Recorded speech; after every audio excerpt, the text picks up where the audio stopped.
नमस्कार सभी को। इस वीडियो में हम मराठी नाटक पापा खो गए से संबंधित प्रश्न अभ्यास के बारे में चर्चा करेंगे। पाठ से पहला प्रश्न है, नाटक में आपको सबसे बुद्धिमान पात्र कौन लगा और क्यों? प्रश्न का उत्तर है, हमें नाटक में सबसे बुद्धिमान पात्र कोए का लगा, क्योंकि कोए ने ही लड़की के पापा को खोजने में महत्वपूर्ण एवं सक्रिय भूमिका निभाई थी। उसी की योजना के कारण लेटर बॉक्स संदेश लिख पाता है तथा वह उड़ उड़कर अच्छे बुरे की जानकारी रखता है। उसकी पहचान एवं संदेह के कारण ही लड़की असामाजिक तत्वों अर्थात बुरे व्यक्ति के हाथों में जाने से बच जाती है। अर्थात इस नाटक में सबसे बुद्धिमान पात्र कोए का है। पाठ का दूसरा प्रश्न है, पेड़ और खंबे में दोस्ती कैसे हुई?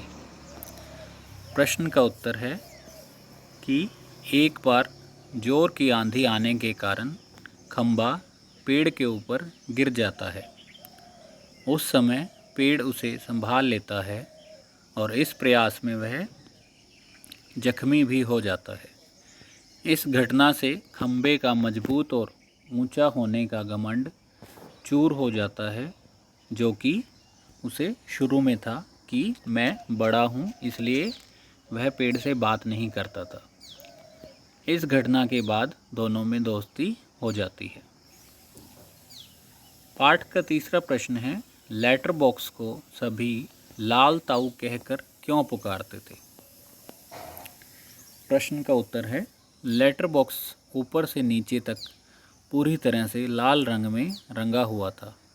वह बड़ों की तरह बुद्धिमानी तथा समझदारी से बात करता था तथा अपने खाली समय में जो भी पत्र उसके अंदर होते थे वह उन्हें पढ़ लेता। इस प्रकार उसे सभी विषयों की जानकारी थी। इन्हीं कारणों से उसे लाल ताऊ कहा जाता है। चौथा प्रश्न है, लाल ताऊ किस प्रकार बाकी पात्रों से भिन्न है?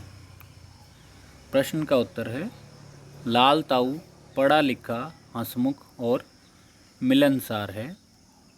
वह नीरस और उबाऊ अर्थात उदासी वाले वातावरण को भी अपने मज़ेदार बातों से आनंदमय बना देता है। वह अपने अंदर पड़े पत्रों को बोरियत मिटाने के लिए पढ़ लेता था तथा किसी से भी डरता नहीं था। उसे समाज की चिंताएं भी सताती रहती थी। इन्हीं सब कारणों से वह बाकी पात्रों से भिन्न है। निर्जीव होते हुए भी उसके विचार सशक्त अर्थात मजबूत हैं। पांचवा प्रश्न है, नाटक में बच्ची को बचाने वाले पात्रों में एक ही सजीव पात्र है। उसकी कौन कौन सी बातें आपको मज़ेदार लगी? उत्तर है, नाटक में जितने भी पात्र हैं जैसे कि पेड़, कोआ, लेटर बॉक्स इत्यादि, उन सब में कोआ ही एकमात्र सजीव पात्र है जिसकी बातें हमें मज़ेदार लगी। पहला, वह दुष्ट है, पहले उसे नज़र तो आने दीजिए। अर्थात जब वह व्यक्ति के बारे में कहता है कि वह दुष्ट है, पहले उसे नज़र आने दीजिए। तथा दूसरा, जब वह लेटर बॉक्स से बात करते हुए उसे कहता है, ताऊ एक जगह बैठकर यह कैसे जान सकोगे? उसके लिए तो मेरी तरह रोज़ चारों दिशाओं में गश्त लगानी पड़ेगी, तब जान पाओगे यह सब। पाठ का छठा प्रश्न है, क्या वजह थी कि सभी पात्र मिलकर भी लड़की को उसके घर नहीं पहुंचा पा रहे थे? प्रश्न का उत्तर है कि पाठ में जिस लड़की को दिखाया गया है वह बहुत छोटी है। उसे अपने घर का पता नहीं मालूम।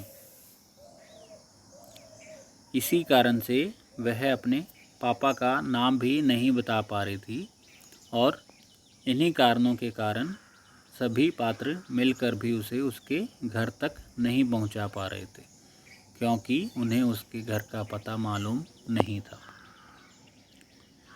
7वां तथा 8वां प्रश्न पाठ से आगे शीर्षक के अंतर्गत से लिए गए हैं। 7वां प्रश्न है, मराठी से अनुदित इस नाटक का शीर्षक पापा खो गए क्यों रखा गया होगा? अगर आपके मन में कोई दूसरा शीर्षक हो तो सुझाइए और साथ में कारण भी बताइए। लड़की को अपने पापा का नाम पता कुछ भी मालूम नहीं था। कहानी के सभी पात्र मिलकर भी उसके पापा को खोजने की योजना बनाते हैं। इसी कारण से इस नाटक का नाम पापा खो गए रखा गया होगा। इस नाटक का अन्य दूसरा शीर्षक लापता बच्ची हो सकता है, क्योंकि नाटक में पूरे समय ही बच्ची अपने घर का पता लगाने के लिए कोशिश करती है, अर्थात उस अन्य पात्र उससे उसके घर का पता पूछते हैं, लेकिन उसे नहीं पता होता तथा वह अपने घर से लापता भी है।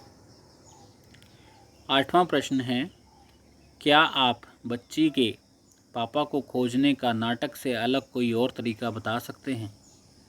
प्रश्न का उत्तर है, हम बच्ची को उसके घर तक पहुंचाने के लिए पुलिस को समाचार पत्रों में पोस्टर, टीवी तथा मीडिया की सहायता ले सकते हैं तथा इन सब की सहायता से उसे उसके घर तक पहुंचाया जा सकता है। धन्यवाद।